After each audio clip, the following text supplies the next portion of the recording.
Backstage Krew Podcast. And on tonight's episode, we talk about WWE NXT April 11th, 2023. And it's in Orlando, Florida at the Performance Center.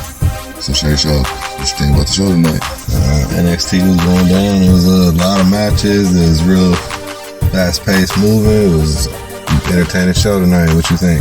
Yeah, it was up speed. Like they were trying to get it over with, give them some action.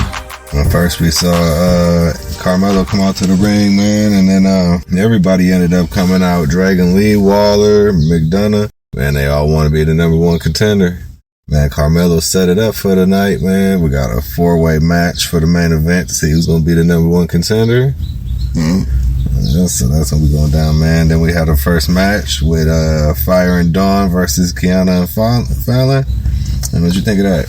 Man, Fallon and Kiana, I thought they was going to try to get it in, man. I thought they show was going to take it with the W, but I think Dawn and Fyre going to hold it down for a while. Because it's like if they split up, they going straight for the belt. You know what I'm saying? The women's NXT belt. And they got to let the other girls shine right now. Yeah, they going to let them get it for a second now. Man, then we saw Chase U, man. Man, they said Duke Hudson's the MVP. So they had a whole little celebration for him out in the ring. And then, man, Breakker came out and basically beat down everybody. Yeah, man, he said, y'all finna see a new side of Breakker that y'all haven't seen before. And then he gave Dude a nasty spear, beat up Duke. Duke slid out the ring with his trophy. And then we saw a match with Eddy versus Bernal. What'd you think of him?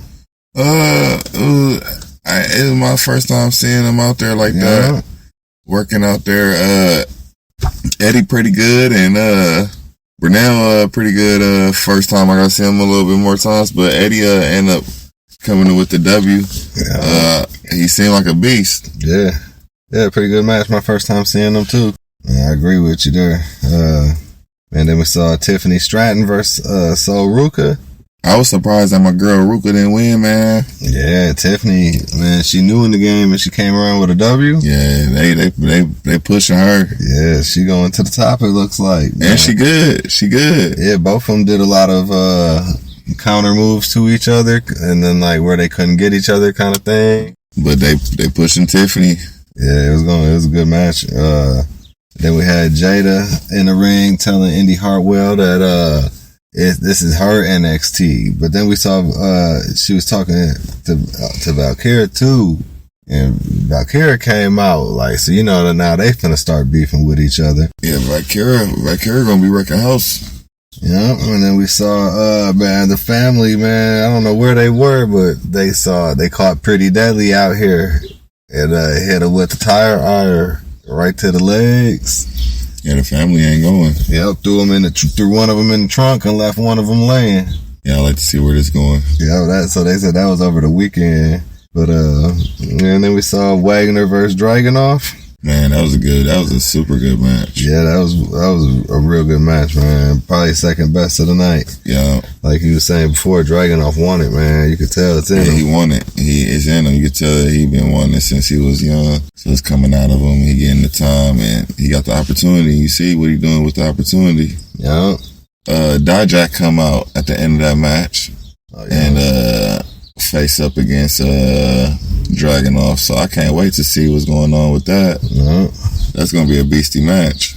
And then we saw Gallus and backstage, man. They ran into Schism, man. So that's gonna be going down when they finally meet, man. Gallus the tag team champions. You think Schism gonna end up taking the belts off them? I think so. Yeah, I think so too, man. I think it's the year of Schism. Yeah, that's gonna give them some leverage in the game. Taking those belts and build up their characters now. But man, then we saw the family backstage, man. They were reminiscing about what they did at Pretty Deadly over the weekend. And Perez, man, walked past and, you know, they got to chatting with her. But yeah, Stark rolled up on her like, man, this ain't over. You know, we finna see each other again. Yeah, my girl Zoe Stark telling you she heading to the top. And then we seen a match with Joe Coffey versus Tank Ledger.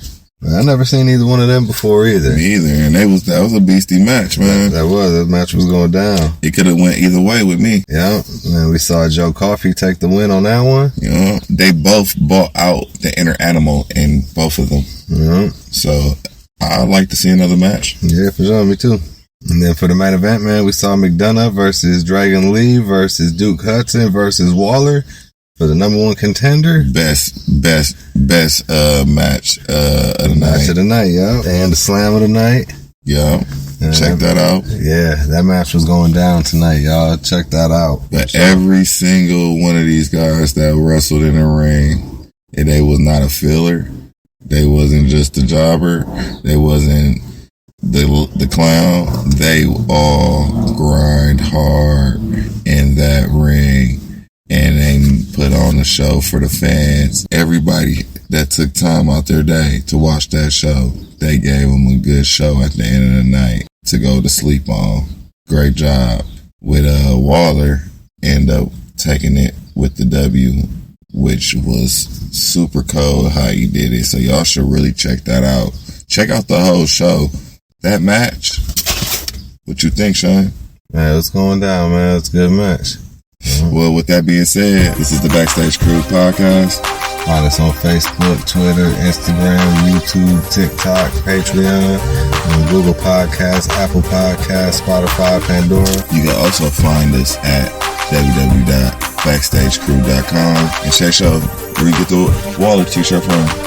www.shop.com. No worries. It's a tight t-shirt, man. I have to get me one, man. Good looking. Well, that being said, until next time.